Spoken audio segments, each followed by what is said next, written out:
ಸಾಕಷ್ಟು ಸಚಿವರು ಕಾಂಟ್ರವರ್ಸಿ ಹೇಳಿಕೆ ಕೊಡ್ತಾ ಇದ್ದಾರೆ. ಇನ್ನೊಂದು ಕಡೆ ಅವರ ಮೇಲೆ ಸಾಕಷ್ಟು ಅಲಿಗೇಷನ್ಗಳು ಬರ್ತಾ ಇದ್ದಾವೆ. ಇದ್ರ ಬಗ್ಗೆ ಸಿದ್ದರಾಮಯ್ಯನವರು ಮಾತಾಡ್ತಾ ಇಲ್ಲ. ಆ ಸಚಿವರನ್ನು ಕೇಳಿದ್ರೆ ಮತ್ತೆ ರಾಜ್ಯದ ರೈತರನ್ನ ಅಪಮಾನ ಮಾಡಿದ್ರು. ಇನ್ನೊಂದು ಕಡೆ ಮಧು ಬಂಗಾರಪ್ಪ ಅವರು ಕೋರ್ಟಿಂದ ಆದೇಶ ಬಂತು, ಚೆಕ್ ಬೌನ್ಸ್ ಕೇಸು ಇವೆಲ್ಲ ನಡೀತಾ ಇದ್ರು. ಅವ್ರಿಗೆ ನಮಗೂ ಸಂಬಂಧ ಇಲ್ಲ ಅನ್ನೋ ಥರನೇ ವರ್ತನೆ ಇದೆ. ನೋಡಿ, ಶಿವಾನಂದ ಪಾಟೀಲರು ರೈತರ ಬಗ್ಗೆ ಎಷ್ಟು ಹಗುರವಾದ ಮಾತುಗಳು ಆಡಿದ್ರು. ಎಲ್ಲ ಕಡೆನೂ ಬಿ ಜೆ ಪಿ ಟೀಕೆ ಮಾಡ್ಕೊಂಡು ಬಂದ್ವಿ, ರೈತರು ಇದನ್ನು ವಿರೋಧ ಮಾಡಿದ್ರು. ಆದರೆ ಮುಖ್ಯಮಂತ್ರಿಗಳು ತನಗೆ ಕುರ್ಚಿ ಒಂದು ಯಾವುದೇ ಕಾರಣಕ್ಕಿದ್ರೆ ಸಾಕು. ಅಧಿಕಾರದ ದಾಹಿ ಯಾರು ಅಂದರೆ ಸಿದ್ದರಾಮಯ್ಯ. ಯಾರ್ಯಾರಿಗಾರ ಬೈಕೊಂಡು ಹೋಗಲಿ, ಅವರು ಅವ್ರ ಮಗ ಇಬ್ಬರು ಸೇರಿ ಲೂಟಿ ಹೊಡೆಯೋಕ್ಕೆ ಶುರು ಮಾಡಿದ್ದಾರೆ. ಕೊನೆಯ ಚುನಾವಣೆ ನಾನು ಸ್ಪರ್ಧೆ ಮಾಡ್ತಿರೋ ಅಂತ ಬೇರೆ ಹೇಳಿದ್ದಾರೆ. ಲೂಟಿ ಮಾಡಿಕೊಂಡು ಕರ್ನಾಟಕ ರಾಜ್ಯದ ಖಜಾನೆ ಕಡಿಮೆ ಮಾಡಿ ಇವರು ಅಧಿಕಾರವನ್ನು ಎಷ್ಟು ದಿನ ಆಗುತ್ತೋ ಅಷ್ಟು ದಿನ ಹೇಳ್ಕೊಂಡು ಹೋಗ್ತಾರೆ. ಇದು ಕಾಂಗ್ರೆಸ್ನಲ್ಲೂ ಟೀಕೆ ಮಾಡ್ತಾರೆ, ಅವರು ಬಿ ಜೆ ಪಿಯವರು ಟೀಕೆ ಮಾಡ್ತಾರೆ, ಕಾಂಗ್ರೆಸ್ಗೆ ಈ ಜೆ ಡಿ ಎಸ್ಸು ಟೀಕೆ ಮಾಡ್ತಾರೆ. ಜನನೂ ಬೈತಾ ಇದ್ದಾರೆ ಬಾಯಿ ಬಂದಂಗೆ. ಎಷ್ಟಾರು ಬೈಕೊಳ್ಳಿ, ನಾನು ಲೂಟಿ ಮಾಡ್ಕೊಂಡಿರ್ತೀನಿ, ನಾನು ಮುಖ್ಯಮಂತ್ರಿ ಆಗಿರ್ತೀನಿ.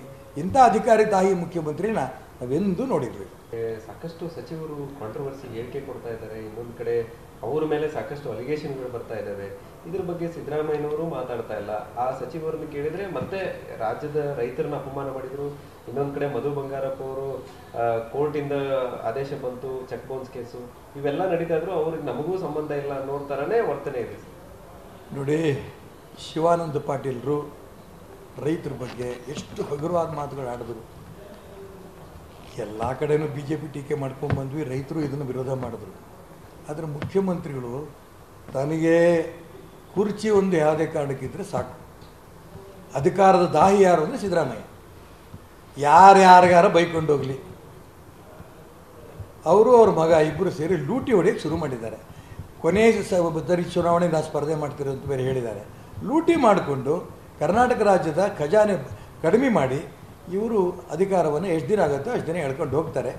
ಇದು ಕಾಂಗ್ರೆಸ್ನಲ್ಲೂ ಟೀಕೆ ಮಾಡ್ತಾರೆ, ಅವರು ಬಿ ಜೆ ಪಿಯವರು ಟೀಕೆ ಮಾಡ್ತಾರೆ, ಕಾಂಗ್ರೆಸ್ಗೆ ಈ ಜೆ ಡಿ ಎಸ್ಸು ಟೀಕೆ ಮಾಡ್ತಾರೆ. ಜನನೂ ಬೈತಾ ಇದ್ದಾರೆ ಬಾಯಿ ಬಂದಂಗೆ. ಎಷ್ಟಾರು ಬೈಕೊಳ್ಳಿ, ನಾನು ಲೂಟಿ ಮಾಡ್ಕೊಂಡಿರ್ತೀನಿ, ನಾನು ಮುಖ್ಯಮಂತ್ರಿ ಆಗಿರ್ತೀನಿ. ಇಂಥ ಅಧಿಕಾರಿ ತಾಯಿ ಮುಖ್ಯಮಂತ್ರಿನ ನಾವೆಂದೂ ನೋಡಿದ್ವಿ.